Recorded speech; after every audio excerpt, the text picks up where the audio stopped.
Warning, this video may contain spoilers for late parts in the game. If you plan on playing this at some point, turn back now. You have been warned. Hello, CR back with a little shorter kind of video. I'm going to be doing a top 5 of some bosses, which I'm going to be doing more often now for a bit. As of now, I'm going to do most of the Kingdom Hearts series with some exceptions, as I'm not interested in playing Chain of Memories, nor do I really enjoy any of the bosses in Kingdom Hearts 3, so you won't be seeing videos from me on those two games. I'll also say that I'm going to be doing playthroughs on the easiest difficulty so I can record them easier, as well as I actually just recently played through Kingdom Hearts 1, so I don't want to have to grind, so I can take my time to make the videos. Without further ado, let's get on with it. I'm going to start off saying that for the majority of this list, I like the bosses for the surprises that I had. That being said, after fighting Oogie Boogie, for him to have seemingly died in front of you, and then become the manor you had just climbed, was a goddamned surprise. I mostly like this boss for the surprise factor alone, as he just becomes your run-of-the-mill whack and destroy, but it is kind of gross because you're essentially whacking these darkness spoils that grow all over him. Not hard at all, just kinda gross in all honesty.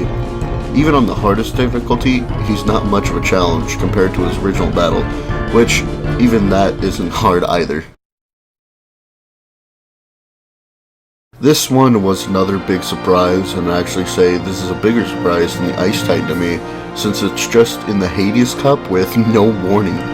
I mean, after fighting Hades, I guess it makes sense to fight something even bigger, but after some matches being combinations of past enemies and friends, you kinda think you'd fight all of them or something.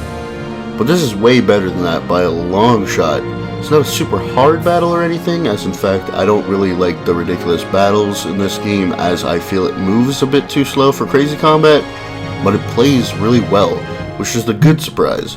I mean, the first time I fought him as a kid, I was decimated, but after you kinda learn what to do, this fight becomes pretty easy and fun, being a pretty good endgame experience farm.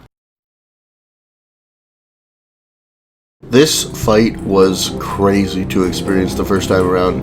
As a kid, I was straight up like, what the fuck, this is awesome. I'm fighting evil Sora. As you can tell, I didn't really understand the overarching story so far, but nevertheless I was wowed by the cool idea, as I hadn't really played games that mess around with fighting a shadow version of yourself, besides maybe Ocarina of Time.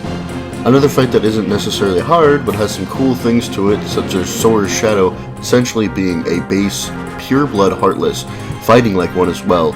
Also, being able to leave the fight is pretty interesting, as well as the fact that it's literally Sora's shadow come to life, as while the fight is active, your literal shadow is gone.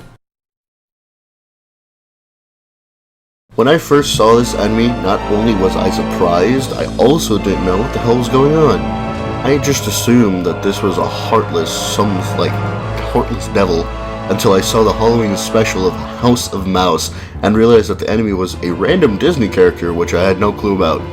Still didn't have a clue who Chernobog was until further when I watched, I think, Fantasia? So I guess I still don't know who he is. This just added to the surprise in a weird, retroactive way. Everything about this boss is super cool to me, as I really didn't think much of the flying when I fought Captain Hook, but it felt much better and cooler in this fight.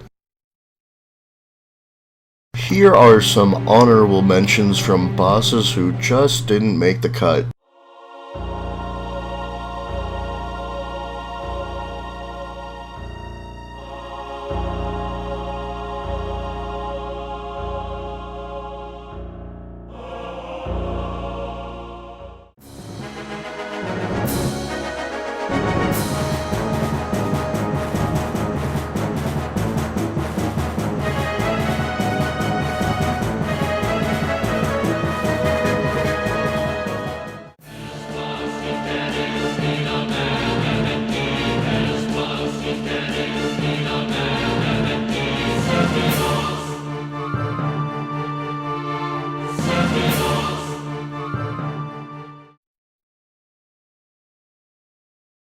This is the boss I was talking about in my review for Kingdom Hearts as something you sort of have to think outside the box for, at least comparatively to every other enemy in this game.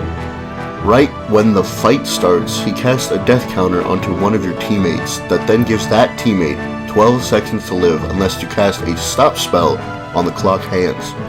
After you do this, you must look at the color of the orb that is inside the phantom. Each color represents a different spell you have to cast on him. Red being fire, yellow being thunder, blue being blizzard, and clear being physical attacks. Now, this is a big version of waiting, as after attacking its weakness 3 times, you cast a spell that blows up your health if you let it catch up to you, but you can hug a corner and the spell will die upon impact on the clock tower. It is still technically a pretty basic enemy, but I actually really like it, as it's one of the first secret bosses I ever fought and got my ass completely handed to me.